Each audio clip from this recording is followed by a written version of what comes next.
Conexão Poder. Oferecimento Mobile Escritórios. Maior criatividade por metro quadrado.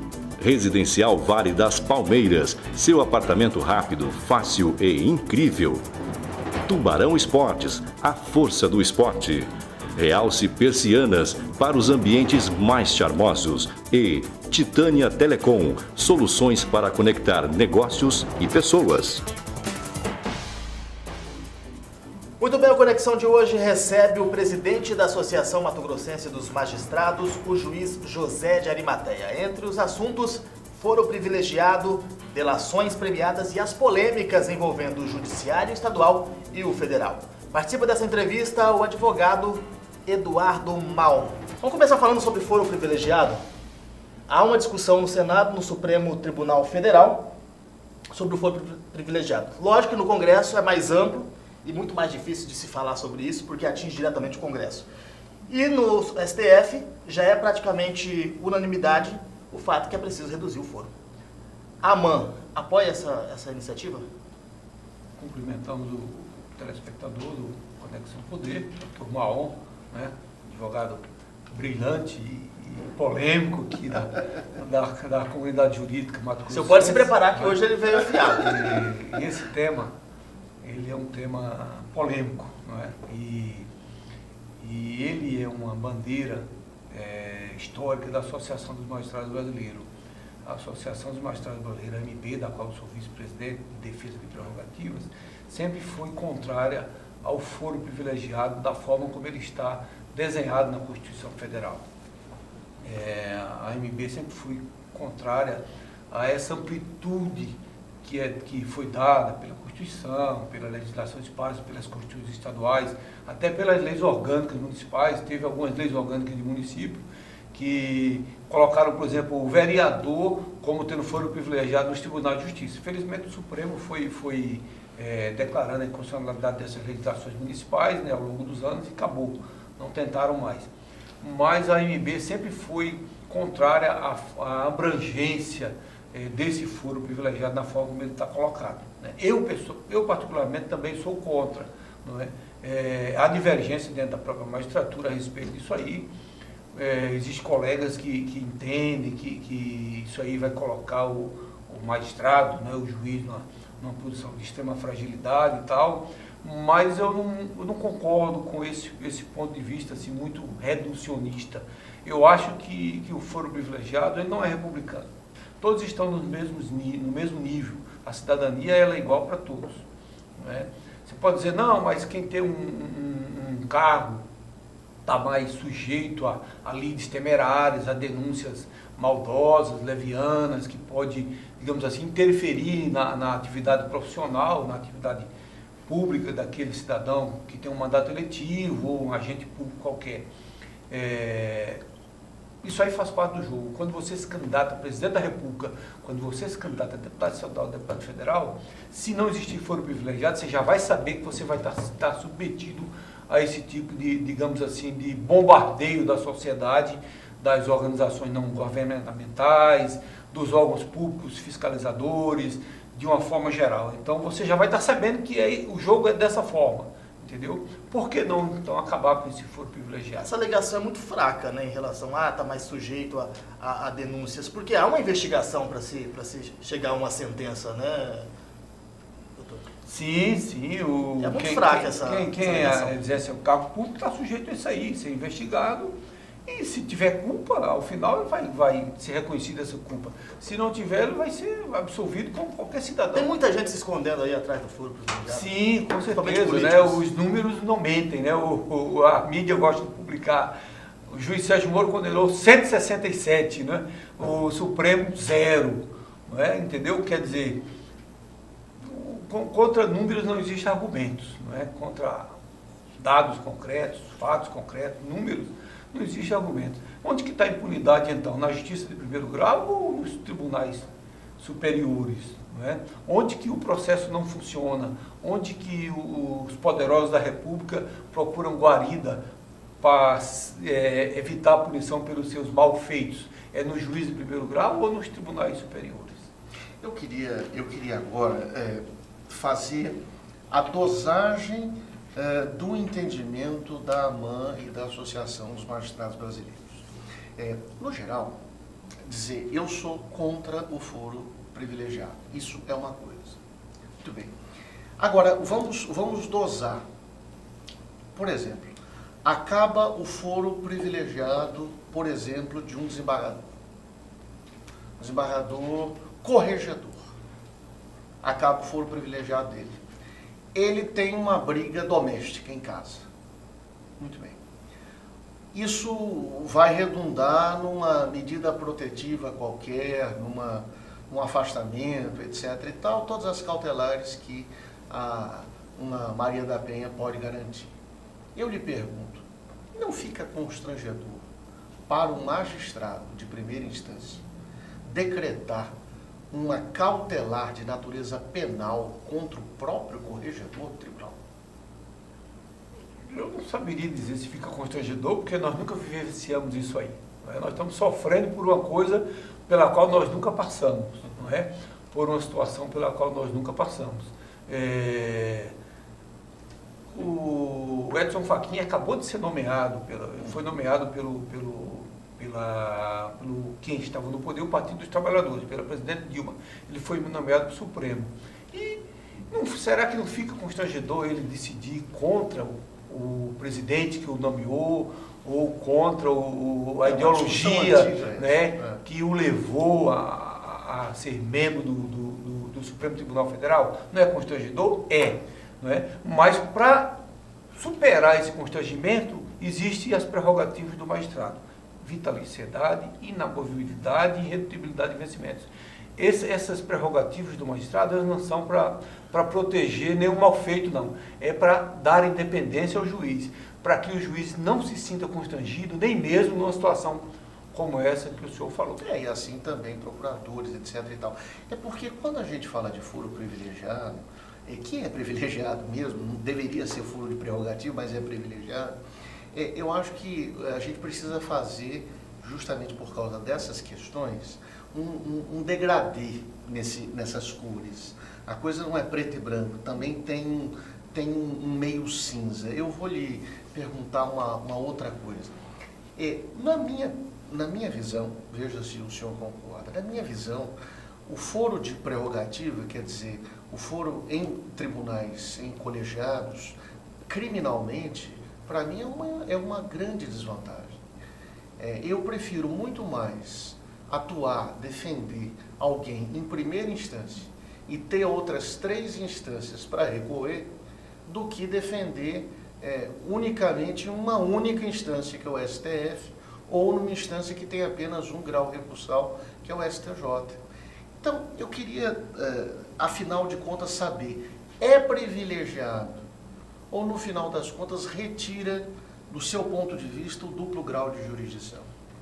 É esse lado também, é a outra face da moeda, né? Porque o foro privilegiado, ele acaba reduzindo um dos princípios da Constituição, que é um dos princípios constitucionais e que está na Constituição, o princípio processual constitucional, que é o direito de recorrer a um juízo, não sobre a decisão de um outro juízo. E acaba com o duplo grau de jurisdição.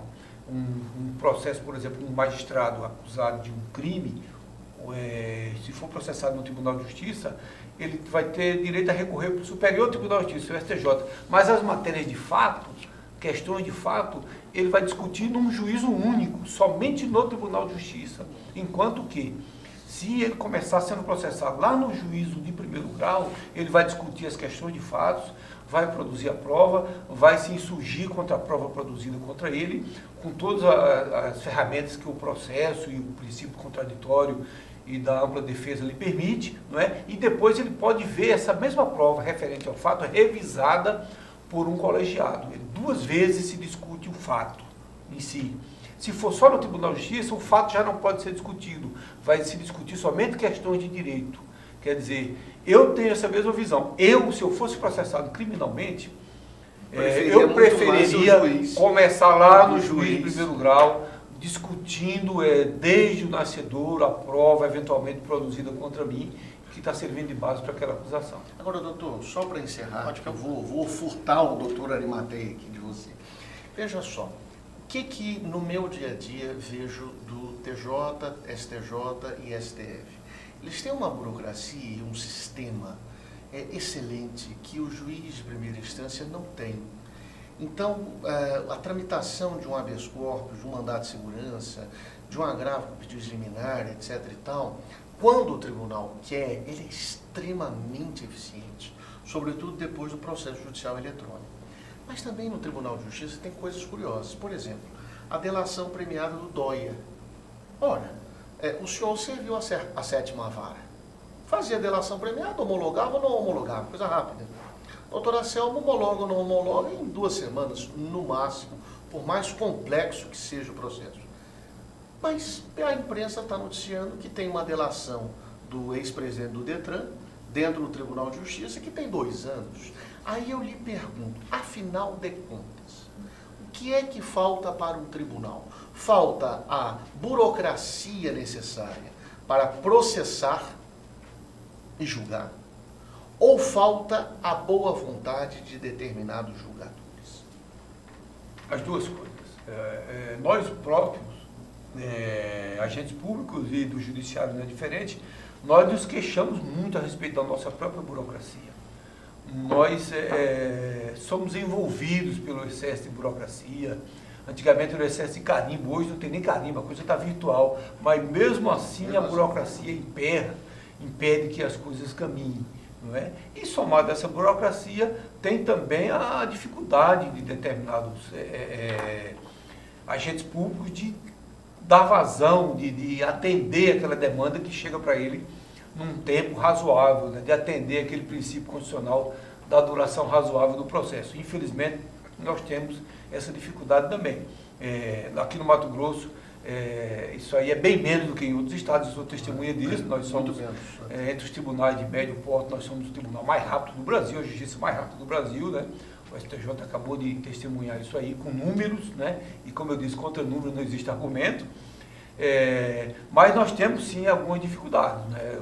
Esse caso aí até me surpreende, uma delação com 2 anos sem estar homologada. De repente eu não conheço o caso, mas pode ser que tenha alguma variável aí, de repente o Ministério Público pediu para suspender, ou até trazer alguma informação, ou confirmar aquelas informações, fazer batimento de informação e tal. Eu não sei, eu não conheço, né?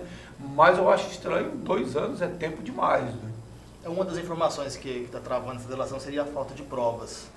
Houve o argumento, houve a denúncia, mas as provas não estariam... Mas hoje o entendimento do STJ é o seguinte, que o juiz de direito pouco enfia a colher no acordo celebrado do Ministério Público. Se ele é o dono da ação, a ele compete saber se tem provas e não tem provas. Até porque tudo que se fala na delação é preciso... Porque se o magistrado começar a colocar a colher dele nas delações, o que acontece? Ele muito provavelmente julgará a causa com antecedência.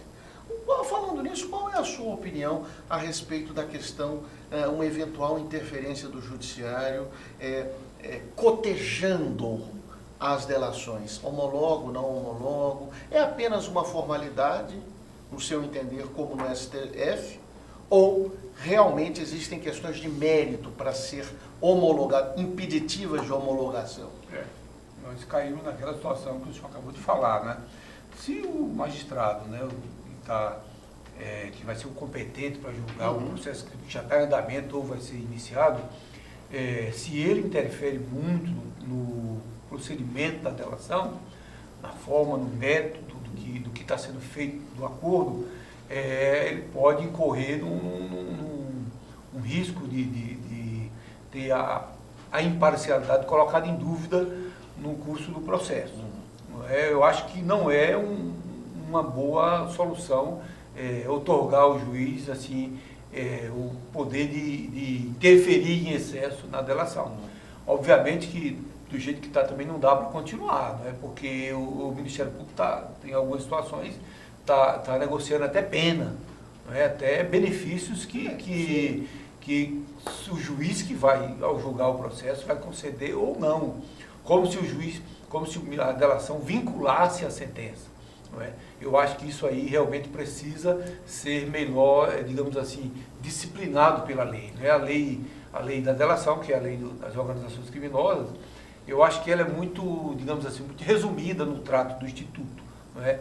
Talvez quando ela foi feita, achou suficiente, mas hoje, quando os fatos estão ocorrendo, né, da vida real, nós estamos diagnosticando que ela é muito resumida, não é? Ela precisa disciplinar melhor, precisa estabelecer limites assim, de forma mais clara, mais objetiva, não é? Até onde pode ir o Ministério Público, até onde pode ir o delegado de polícia, se eventualmente o Supremo reconhecer que ele pode, está lá, a legitimidade está a ser julgado pelo Supremo, né?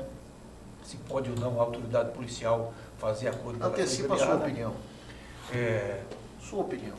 Delegado, você acha que eventualmente pode ser? Eu acho que não tem problema. Por quê? Porque na sistemática do Código do Inquérito Policial atual, o delegado ele faz uma representação tal, e o Ministério Público, se o Ministério Público opinar favorável, essa delação, ela pode ser, esse acordo de colaboração, pode ser homologada pelo juízo. Não é? Eu acho que é até mais, digamos assim, mais seguro para o cidadão e seguro para o procedimento criminal.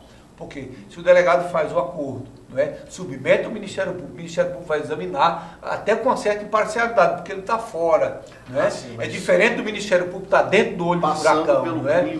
Isso. O Ministério Público vai avaliar a questão formal, a questão material, tudo e tal, e ele vai dizer, não, sou de acordo. E aí o juiz vai homologar. Quer dizer, dá mais segurança no procedimento criminal, seja na fase investigativa ou na fase processual. Já que o senhor entrou no mundo das delações, eu vou pedir a opinião do senhor sobre a delação do ex-governador Silva Barbosa. A gente sabe que foi em âmbito federal, Procuradoria-Geral da República.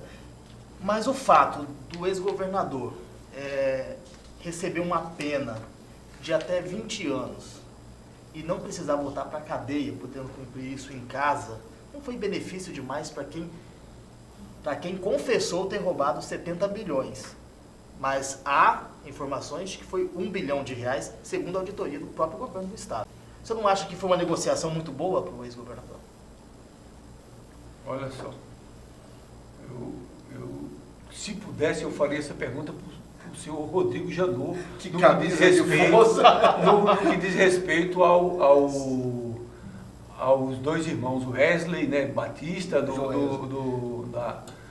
da Friboi. Né? Eu transferi essa pergunta para o Rodrigo Janot. Não foi muita. Você não concedeu demais, Rodrigo. Mas teve a homologação do próprio STF. Considerando o que foi concedido para os irmãos Batista, o Silval Barbosa aqui foi fichinha. Foi troco. Entendeu? O senhor não concorda com essa negociação? Eu acabei de falar. Eu acho que esse instituto precisa ser mais detalhadamente disciplinado. Tenho certeza que se o Congresso, a Câmara ou o Senado iniciar qualquer proposta de lei para mexer, ou digamos assim, para melhorar tecnicamente, do ponto de vista legislativo, o Instituto da Delação, todo mundo vai dizer que eles estão querendo inviabilizar a Lava Jato. Exatamente isso que eu iria falar. O momento político talvez seja complicado de mexer com isso aí.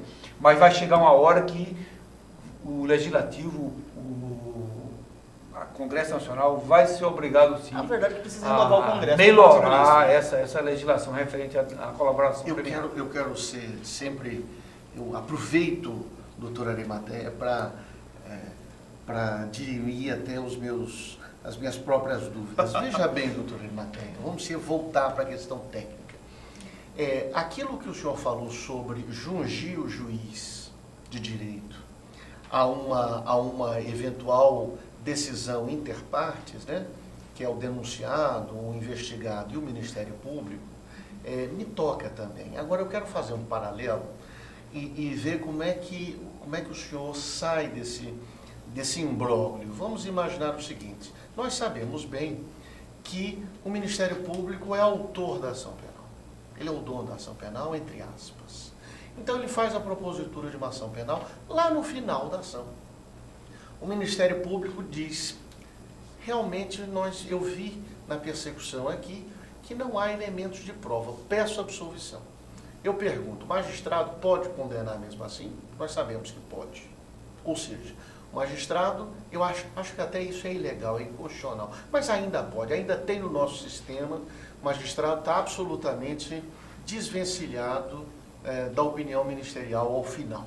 Eu lhe pergunto, agora veja que coisa interessante, se o magistrado pode absolver alguém que o próprio Ministério Público requeriu a condenação, ou ao contrário, condenar quando o Ministério Público requeriu a absolvição, ou seja, ele tem liberdade, como é que ficaria o juiz de direito jungido a fazer um perdão judicial na marra por causa de uma delação premiada?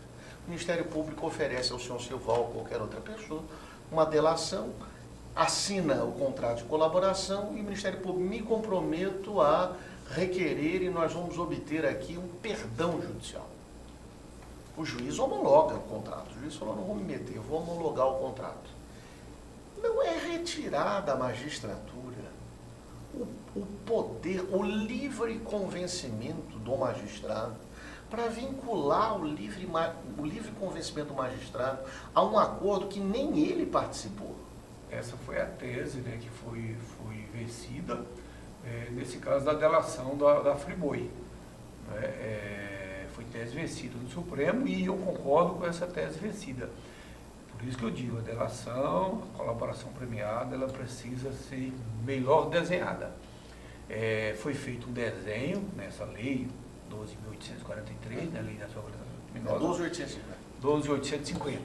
E esse desenho, teoricamente, foi satisfatório, o Congresso Nacional está bom e aprovou na época. Só que, quando essa legislação está vindo para a prática, para os fatos da vida real, está se observando essas situações que o senhor acabou de levantar. Não é? Tem muito ponto solto no Instituto da Colaboração Premiada. E eu fico muito preocupado porque, diversamente dos outros institutos do processo penal, por razões, digamos assim, do histórico criminal, Lava Jato, o Supremo está discutindo muito delação, essa coisa está sendo construída de cima para baixo. Normalmente, o entendimento dos tribunais a respeito de determinados institutos do processo penal, mesmo do direito penal, a interpretação da lei começa de baixo para cima. O operário lá, o juiz operário, de piso de fábrica, o juiz de primeiro grau. O tribunal agora não. Está vindo de cima para baixo. O Supremo está sendo obrigado a se decidir sobre pontos polêmicos da delação, da colaboração premiada, e obviamente isso aí vai vincular o juiz de primeiro grau. É muito ruim para o processo, é muito ruim, digamos assim, para o republicanismo do processo. Fica um processo penal não republicano, que não é pouco democrático, que foi praticamente imposto, mesmo que inadvertidamente foi imposto de cima para baixo a interpretação da lei, a forma de operar essa ferramenta da colaboração premiada. Diz o seguinte, no Supremo Tribunal Federal, todos os juízes podem errar, mas o Supremo Tribunal Federal é o que erra por último. E é verdade. Por quê? Porque no final das contas esses erros constroem a maturidade do processo, a maturidade até mesmo integradora do magistrado de segunda instância. O que o doutor Arimateia disse, eu concordo integralmente, é quando o erro parte de cima para baixo, ele deixa de pensar, de amadurecer o que os juízes do Brasil inteiro poderiam amadurecer. Então vem um erro, e pode acontecer um erro, como está acontecendo, um erro absolutamente imaturo, mas oriundo justamente do maior tribunal que nós temos. Eu vou até complementar essa pergunta do Maon. Nunca a imprensa viu tanto pedido de suspeição de juiz como se vê agora, principalmente no caso das delações premiadas. Isso pode estar vinculado nessa demanda que vem de cima para baixo, em relação às delações, ou se acredita que se mudaram os réus, que são pessoas mais importantes, são autoridades que têm maior poder e maior trânsito dentro do judiciário? Tem muitas variáveis nessa equação, né? Uma das variáveis é que hoje as coisas estão mais transparentes, né? A comunicação está mais rápida, né? O que que demorava meses, às vezes, para chegar, hoje chega num clique de Você mouse. está me dizendo que sempre ocorreu isso? Sempre ocorreu. Com esse volume agora? Exceção de suspeição de juiz. Uma coisa corriqueira. É uma coisa corriqueira no processo penal. Só que hoje, a mídia meio que incrementou isso aí em razão da velocidade da informação. Não é? E como a informação é mais veloz e até mais barata a informação, a circulação da informação hoje, é uma coisa que está extremamente globalizada, democratizada, as pessoas mais simples do povo, não é? Tem acesso à mesma comunicação, um celular, um smartphone, um computador, que vê a informação praticamente em tempo real, e que a pessoa mais poderosa vai ter o mesmo acesso à mesma ferramenta. Não é? E com isso aí dá a impressão de que houve, digamos assim, um incremento, né, da utilização desse instituto processual da suspeição. Não é? E essa sensação nesse processo que envolve a Operação Lava Jato, que envolve esse instituto novo da colaboração premiada, não é? E que a mídia acompanha isso aí com mais, digamos assim, com mais vigor, não é? Com mais atenção, aumenta mais ainda essa sensação de que está tendo mais arguição de suspeição do que antigamente. Né? Pode até estar havendo, mas não é nada assim do arco da velha, que seja uma coisa absurda, assim, um aumento absurdo de exceções de suspeição. Acho que sempre houve, não é? O que tem uma comunicação mais rápida, digamos assim, elevada ao conhecimento público, não é, numa velocidade mais rápida. A ideia que passa parece que vamos resolver o problema, vamos pedir a suspeição do juiz, mas já resolve esse tem processo. um porém na sua questão. Veja só, vou usar o exemplo do próprio juiz José de Arimateia. Veja só, o doutor Arimateia já foi titular da 7ª Vara, que é a famosa vara onde tudo acontece. Onde os crimes organizados, né? Onde tudo acontece, né? Parece que a justiça criminal está ali. Funciona lá, né? Bom, muito bem. Eu nunca fiz uma oposição de suspeição contra o doutor Arimateia. Ele não frequenta a minha casa, não frequenta a casa dele, não temos conta. Nunca. Por quê? Porque até na expedição de prisão, que eu já fiz habeas corpus, etc. Então, eu nunca visualizei o sentimento do magistrado. Não. Olha, parece que não tem indícios, etc. e tal, e o perigo aqui da liberdade, etc. e tal. Bom, isso é um mérito pessoal dele, muito bem. Aí vem a minha pergunta. Bom, como é que pode, então, na esteira da questão dele, como é que pode, então, eu ter trabalhado com o doutor, vamos pessoalizar o doutor Arimateia, mas o doutor X, e nunca ter oposto nenhum tipo de exceção de suspeição, e com o doutor Y eu já fiz mais de 12 exceções. Quer dizer, será que a Associação dos Magistrados acha natural um juiz despachar, trata-se de crime nojento, etc. e tal, eu tenho asco de determinados, etc. Será que o juiz não está suficientemente treinado para evitar esse tipo de expressão? O senhor não acha que Moro e Bretas, para não falar dessa questão aqui de Mato Grosso, para não pessoalizar, o senhor não acha que eles colocam muito fígado na decisão judicial deles? É uma questão, digamos assim, de formação técnica, profissional, humanística, a forma de falar as coisas, não é? E que uma palavra, às vezes, faz uma grande diferença, não é? Nós temos, inclusive, um pastor norte-americano que ficou muito famoso, né, por uma frase, e que ele poderia muito bem ter trocado a palavra. Então, se ele tivesse feito isso aí, não tinha repercutido nada, né? O pastor Martin Luther King, ele falou, eu tenho um sonho. Se ele dissesse, eu tenho um desejo, de repente, não tinha nem repercutido o que falou. Quando ele falou, usou a palavra sonho, né? Até hoje a frase dele é uma frase, digamos assim, das mais que repercute na história da humanidade, porque ele usou a expressão sonho ao invés de desejo. E se você realmente pegar a frase dele e colocar desejo, você vai ver que é uma frase comum. Mas quando você coloca a expressão sonho, parece que dá uma carga de, digamos assim, de significação àquilo que ele falou, não é? E quer dizer, são jogos de palavras que muitas vezes ferem mais ou ferem menos. Não é? O magistrado também tem isso aí, né? A nossa ferramenta de trabalho é a língua portuguesa. E muitas vezes alguns juízes são mais, digamos, mais contundentes na forma do decidir, não é? Outros são mais, digamos assim, mais técnicos, né? E outros são mais suaves, não é? É muito do estilo de cada um. Não é? Mas é estilo isso de aí, português, muitas vezes, pode levar, digamos assim, a impressão de que o juiz extrapolou o limite, ele está sendo contundente demais, né? Ele deu o soco antes do gongo bater, o gongo bateu e ele continuou socando o adversário, entendeu? Mas eu não vejo que é uma questão apenas de estilo. Aí eu já vou emendar uma outra pergunta aqui para o senhor. Veja só. Existem juízes que, independente do estilo, eles francamente acreditam, de fato, lá dentro deles, ou fora, ou dizem, que o juiz tem uma função de transformador da sociedade, o que se convencionou chamar de ativismo judicial. E o ativismo judicial leva, inclusive, o juiz a ser um integrador de lacunas, de modo até, em alguns casos, legislar. Não tem, mas a gente decide de uma maneira, etc. e tal. Muito bem. Eu pergunto a sua opinião e com relação à associação.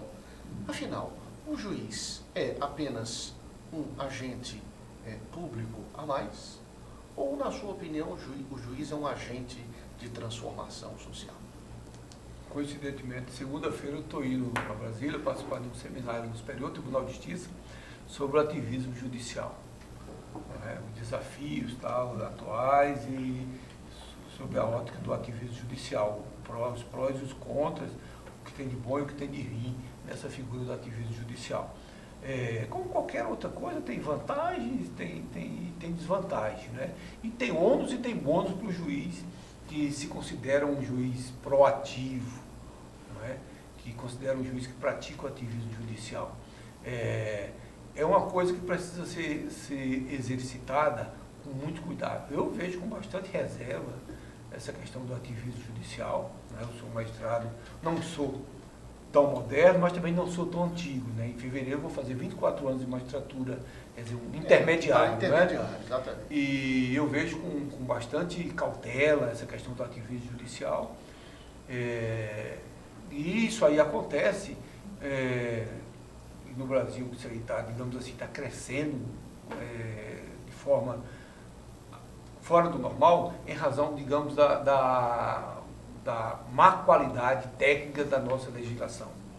O nosso legislador produz leis muito ruins, leis contraditórias, leis com muitas lacunas e leis que exigem do magistrado, e o senhor sabe disso, né? O juiz não pode dizer, olha, eu não vou julgar esse caso porque não tem nada na lei a respeito desse fato. Né? O juiz tem que dar o jeito dele, tem que se virar. Se não tem a lei, ele tem que somar, misturar duas cores e tal, até chegar na tonalidade daquele processo. Não é? Ele tem que se virar. O juiz não é dado dizer que não vai julgar, porque não tem nada na lei que discipline aquele fato concreto que ele está tendo que decidir a respeito. Não é? E o ativismo acaba vindo disso aí também, né? O juiz se sente obrigado, né? E às vezes transborda dessas situações em que a lei prevê que o juiz muitas vezes tem que criar a norma para aquele caso concreto, que é o quê? É uma exceção da exceção, né? Nós que trabalhamos com direito sabemos disso, que é exceção da exceção esse caso que o juiz tem que praticamente forjar uma norma a partir da analogia, de técnicas de interpretação para julgar um caso concreto. É uma exceção.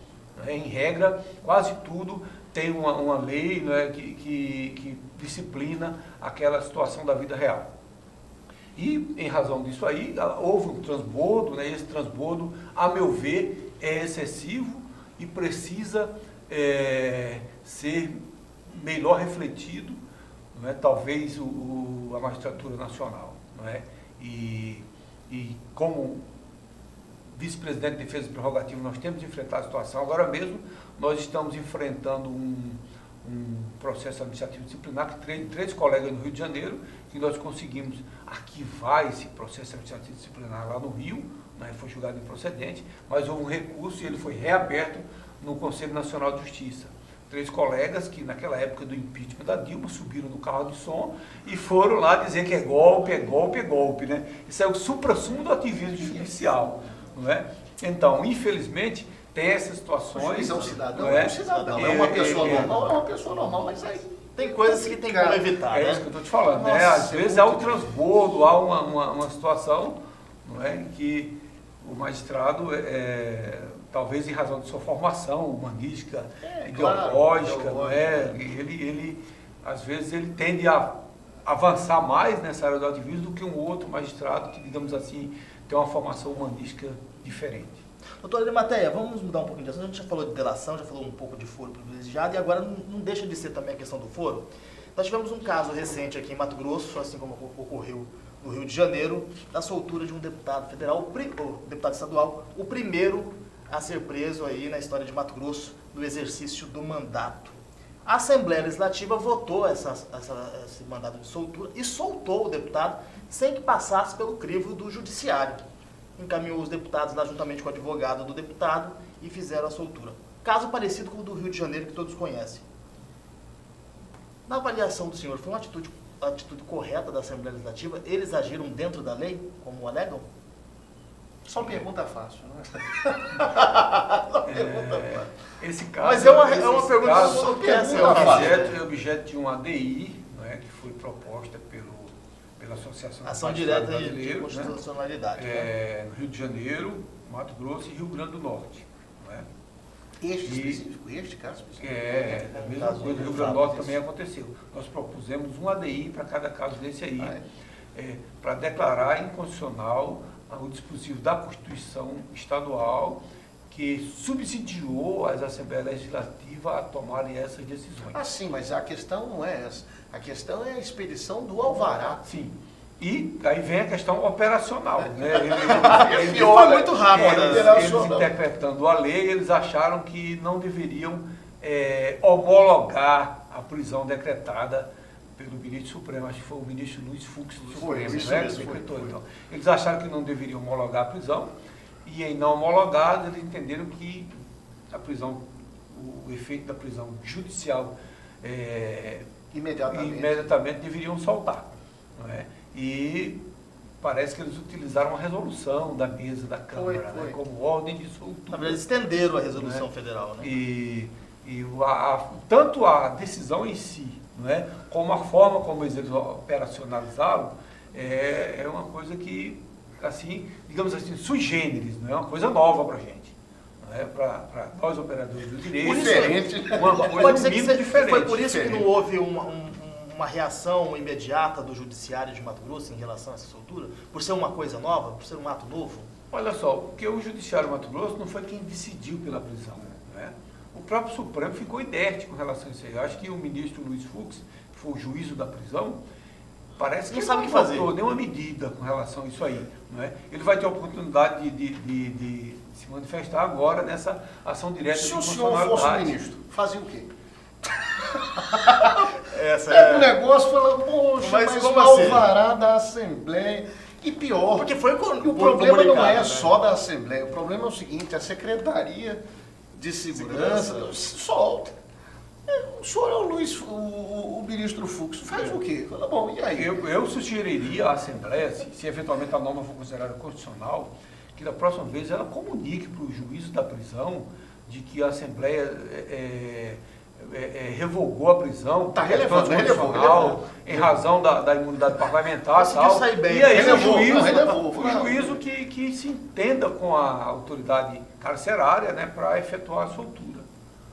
Porque até dentro do próprio judiciário tem essa comunicação, né? Quando há uma decisão do STF, vem para a primeira instância aqui, quando o decretário... Olha, me desculpe, isso não existe. Mas como? Decisão de ministro. Mas é comunicado o judiciário de Não Mato tem, Grosso. claro, não tem eficácia nenhuma numa secretaria. Não é assim.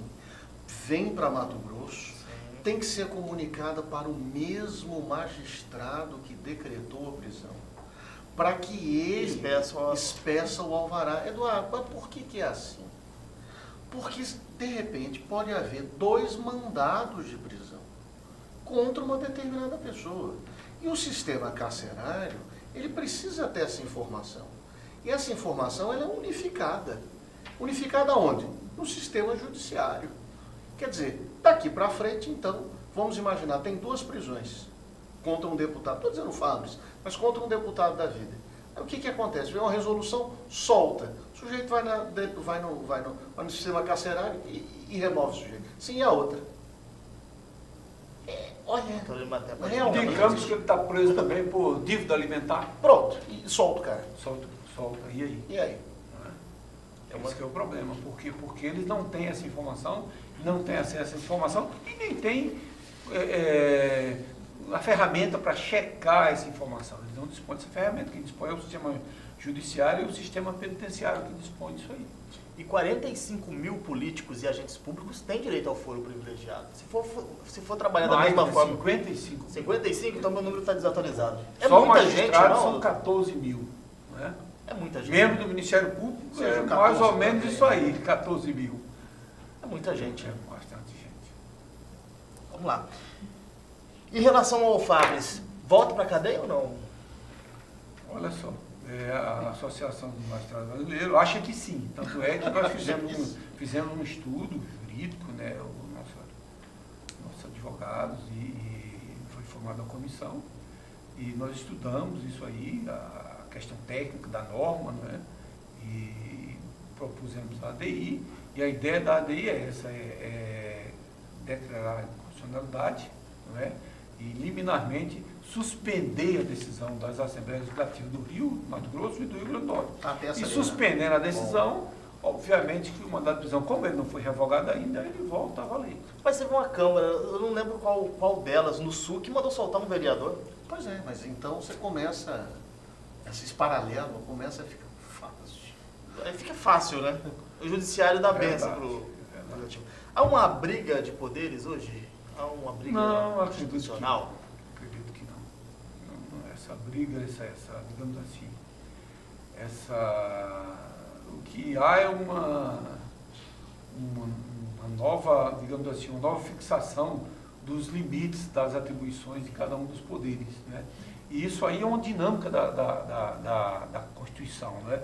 Uma hora está aqui, outra hora está ali, o limite está mais para a direita, está mais para a esquerda e tal. E dependendo da interpretação e da operacionalização da norma constitucional, isso aí varia ao longo da história da própria sociedade. Uma hora esse limite está num ponto, outra hora o limite é no outro ponto, depois ele volta para aquele ponto originário e assim por diante. Por exemplo, do que está acontecendo com esse caso mesmo da imunidade parlamentar. Não é? Agora que esse dispositivo da Constituição Estadual, ele existe desde quando? Desde quando de quando é a Constituição Estadual do Mato Grosso? 88, acho que 88, 89 no máximo, né? Logo após a Constituição Federal. Então, é uma norma que tem quase 30 anos, não é? E agora que ela está sendo, digamos assim, está sendo manejada, ela foi manejada e foi arguído a inconstitucionalidade dela, quer dizer, agora que esse jogo está sendo jogado, apesar da regra existir há quase 30 anos atrás. Eu tenho uma questão. A presidente do Supremo, a ministra Carmen Lúcia, se sai com a seguinte pérola. Não, votei no Supremo, porque ela votou justamente pela impossibilidade do Supremo em manter o afastamento do senador Aécio Neves. Ela sai com a seguinte pérola diante dos questionamentos públicos, inclusive levantados pelas associações de magistrados. Bem, mas eu votei apenas e tão somente para parlamentares federais. O que o senhor acha dessa declaração? Ela teria votado o seguinte: não, é só para a Câmara e para o Senado. As Assembleias Legislativas... Me parece que isso aí não está no voto dela. Claro que não está. Então ela pode até mentalmente ter feito esse exercício mental no momento que ela votou. Só que ela esqueceu de registrar no voto dela. Porque se ela tivesse registrado isso aí, as Assembleias Legislativas não tinham feito Nem tinham feito o que fizeram. Nem Mato Grosso, Então, mas nem Rio de aí, Janeiro. nesse caso, então, mesmo que haja um novo entendimento do Supremo em relação às assembleias... Ela parece que vai mudar, inclusive. Ela já deixou Mudar. claro. Essa declaração Ela já deixou claro o já seguinte, eu denota. só votei no caso de parlamentar federal. A imprensa especializada de Brasília falou, mas isso não está no voto, etc. Então, ela disse, não, eu vou deixar claro, na primeira oportunidade, provavelmente seja daí, primeira oportunidade que eu só votei por causa da Câmara e do Senado. Agora, francamente, quer dizer, o que um deputado federal tem principiologicamente de diferente de um deputado estadual? Francamente. E aí eu emendo a minha pergunta. Como o Supremo teve esse entendimento agora e essa votação da Assembleia de Mato Grosso foi justamente logo após esse entendimento do Supremo Tribunal Federal, não caberia então apenas uma reformulação sem que prenda novamente o deputado? Já que nesse momento a Assembleia agiu baseada numa decisão do Supremo? Uma reformulação da Constituição ou da decisão do Supremo? Da decisão da soltura. Mas aí o Supremo vai ter a oportunidade de reformular isso aí nessas ações diretas de inconstitucionalidade, igual o doutor Marrom falou, entendeu? Nessas ADI, o Supremo vai ter a primeira oportunidade, inclusive eu acho que a Assembleia já foi até notificada para prestar informação. Eles deram o que chamam de rito sumário, Isso, a ADI. E ele já vai levar o relator, no caso nosso aqui é o Edson Fachin. São 5 dias que deu para a Assembleia. Então cabe a nova visão. E o Supremo vai poder reformular ou dizer, colocar no mundo real esse exercício mental da presidente Carmen Lúcia, da ministra Carmen Lúcia, né? De que a intenção era restringir aquela decisão apenas aos parlamentares federais. Era essa oportunidade de trazer para a vida real isso aí, tornar público aquilo que ficou só na cogitácio. Agora, falando em Tribunal Superior, eu vou emendar 2 questões, uma lá em cima, uma aqui embaixo. Como o senhor diz, o piso da fábrica, que para mim é o mais importante. Bem, hoje não existe limite de idade com relação ao concurso público de magistrado. Existe um limite apenas e tão somente de comprovação digamos, de exercício jurídico, que pode ser qualquer coisa muito aberta e tal. E ao contrário. O ministro do Supremo Tribunal Federal é escolhido de uma maneira absolutamente aleatória pelo presidente da República, inclusive entre os não magistrados. Bem, eu quero lhe perguntar o seguinte, durante muitos anos, eu, justamente por ter começado muito novo a minha profissão, com 18, 19 anos, que tem há mais de 20 anos, eu achava que essa questão de idade era uma grande bobeira. Porque magistrados antigos podem ser péssimos e magistrados novos podem ser excelentes. Hoje, um pouco mais velho, eu vejo que, bem ou mal, educados ou não, lidos ou não, o magistrado ele não pode ter uma maturidade para julgar muitos processos com 20 anos, com 22 anos de idade. E, por outro lado, os ministros são escolhidos hoje ao bel prazer da questão ideológica partidária do Brasil. Então vamos falar, eu vou fazer uma pergunta do chão da fábrica até o Supremo Tribunal Federal. O senhor não acha que em juízes de primeira instância falta maturidade e nos tribunais superiores falta critério?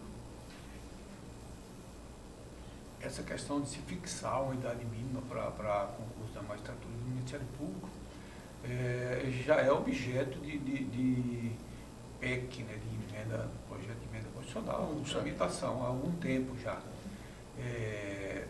Tem opiniões contrárias e opiniões favoráveis. E eu vejo hoje, com 53 anos, né, 24 anos de magistratura, eu entrei na magistratura com 29 anos incompletos. Eu tomei posse em março e fiz 29 anos em maio. Não é? 29 anos você já tem, não é 100% maduro, mas já tem uma vivência razoável.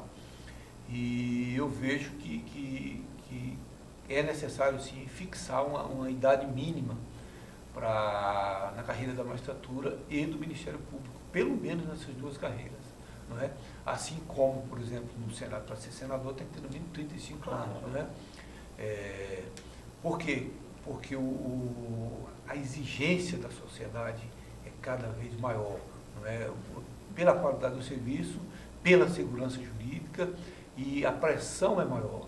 E a pessoa mais experiente, aí, beirando aí 25, 30 anos, ele teria mais experiência de vida, mais equilíbrio para resistir a essas pressões internas, por produção, por meta, não é? E as pressões externas da mídia, da sociedade em geral, tal. Ele estaria mais habilitado, e aí só tem esse sentimento quem realmente já passou dos 50, quem já passou dos 40, que tem esse sentimento de que tem coisas que somente a idade, por mais que você frequente os mestrados, os doutorados da vida, não é, você não consegue adquirir, não é, esse know-how. O know-how que te dá é a vida, é a experiência, é as experiências ao longo da vida.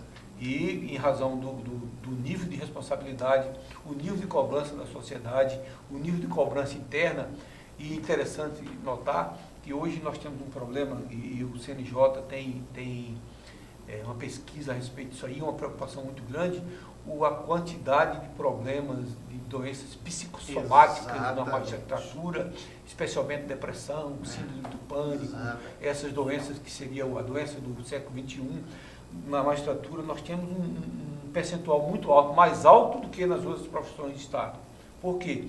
Talvez em razão disso aí. E parece que essa pesquisa é mais a geração mais jovem da magistratura, do serviço público de uma forma geral, que tem tido esse problema da depressão. Provavelmente em razão dessa pressão e dessa falta de experiência para você enfrentar o nível de responsabilidade e as pressões advindas do cargo. E outra coisa, um moleque quer crescer, um moleque quer crescer rápido, um moleque quer despontar. O ministro do STJ, não me recordo o nome, disse o seguinte: eu tenho pena dessa molecada que está entrando e está pensando que vai jogar o Brasil de cabeça para baixo. Isso é uma bobeira. O moleque, a pessoa que tem 22 anos, ele está louco para crescer, para realizar. Um magistrado, para chegar a desembargador, ele demora 20, 25 anos e muitas vezes 30 anos e muitas vezes não chega. Então, aquele ânimo, aquela vontade de crescer, de ser promovido, porque não, é legítimo, ele vai se frustrar. Então, acho que não tem maturidade. Uma pessoa de 20 a 30, eu digo até a 35 anos, ainda não tem maturidade para lidar com grandes questões. E olha a vida do juiz, o sujeito vai para Porto Alegre do Norte, chega lá, é o único juiz da cidade, um cara com 22 anos. Ele é autoridade na cidade com 22 anos. Imagine a cabeça desse rapaz. Vamos falar um pouquinho de Grampolândia e Pontadeira, porque o processo foi polêmico, saiu de Mato Grosso, mas deixou muita polêmica, principalmente entre o Ministério Público e o próprio Tribunal de Justiça, com as decisões do desembargador Orlando Perry, que era relator desse processo aqui em Mato Grosso. O Ministério Público reclamou de uma decisão do Perry, naquela operação Esdras, que prendeu aí secretários, ex-secretários, sem parecer ministerial. Como o senhor avalia as críticas do Ministério Público ao desembargador? Sendo que havia provas suficientes de que houve obstrução à justiça. Isso aí, a decisão do desembargador Orlando, ela foi baseada no dispositivo da lei do Código de Processo Penal. Não existe nenhum dispositivo no Código de Processo Penal que diga, olha, em qualquer situação, em 100% dos casos, para o juiz decidir a respeito de uma medida cautelar processual penal proposta pela autoridade policial, ele tem que ouvir previamente o Ministério Público. E é interessante notar que quando a lei quer que seja assim, ela diz expressamente, como é o caso da prisão temporária. A prisão temporária, a lei diz, tem que ouvir o Ministério Público antes. Se o próprio Ministério Público não for o autor do pedido, tem que ouvir antes. E no Código de Processo Penal, não estou lembrando do artigo, que acho que fala que, no caso dessas medidas cautelares penais, se o juiz vislumbrar que existe risco do perecimento do objeto, ou que aquela medida ela se torne ineficaz, ele pode decidir sem ouvir as partes. E aí No a caso, porta o do Ministério ativismo judicial.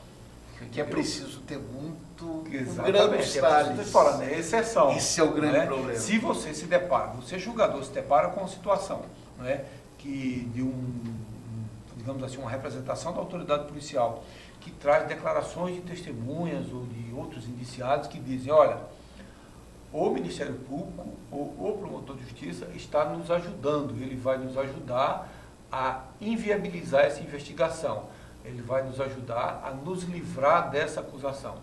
Você, juiz, você ouviria antes aquele Ministério Público que está sendo indicado para fazer, por exemplo, uma busca e apreensão, para consolidar uma prova ou para buscar e trazer ao processo uma prova com a garantia de que essa prova vai ter eficácia, que vai ter, digamos assim, uma prova vai ser válida, que ela o Ministério Público não vai correr na frente e vai, digamos assim, tentar invalidar aquela prova antes dela ser colhida, não é? Então foi essa situação vivenciada pelo desembargador Orlando Perry, que ele coloca na decisão dele de forma objetiva. Ele diz, olha, eu não vou ouvir o Ministério Público porque a testemunha, o delator, o colaborador, ou a pessoa que com o testemunho ou os testemunhos no qual está baseado o pedido da autoridade policial, indica membros do próprio Ministério Público como envolvidos na tentativa de obstruir a justiça, obstruir ou inviabilizar aquela investigação. Foi isso que ele colocou na decisão. Agora, então essa crítica da Associação Mato Grossense do Ministério Público foi gratuita, então, desembargador? O que você acha que motivou isso?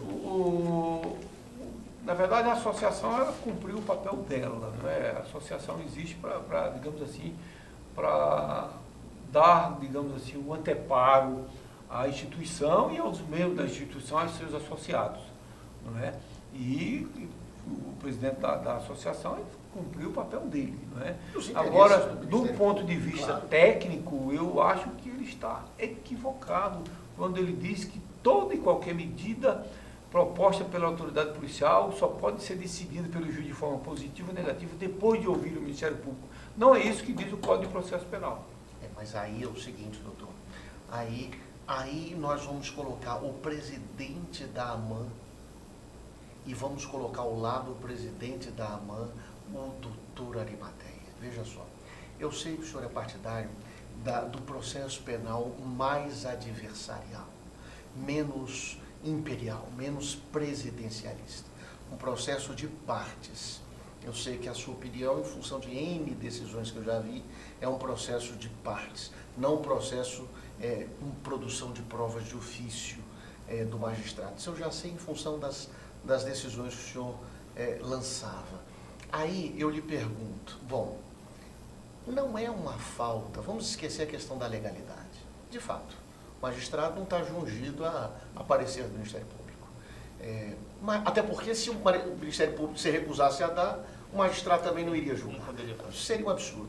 Mas o que eu lhe pergunto é o seguinte, não foi uma falta de tato e de estratégia de um dos maiores julgadores que nós temos, que é o doutor Perry, em pensar o seguinte, bom, o que adianta eu levar uma investigação toda, sem o parecer do Ministério Público, chega no fim.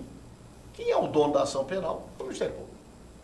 Quer dizer, se eu mantenho um sujeito preso por meio de um pedido da autoridade policial, sem passar pelo Ministério Público, o Ministério Público, se não oferecer denúncia, vai estourar o tempo, vai dar excesso de prazo.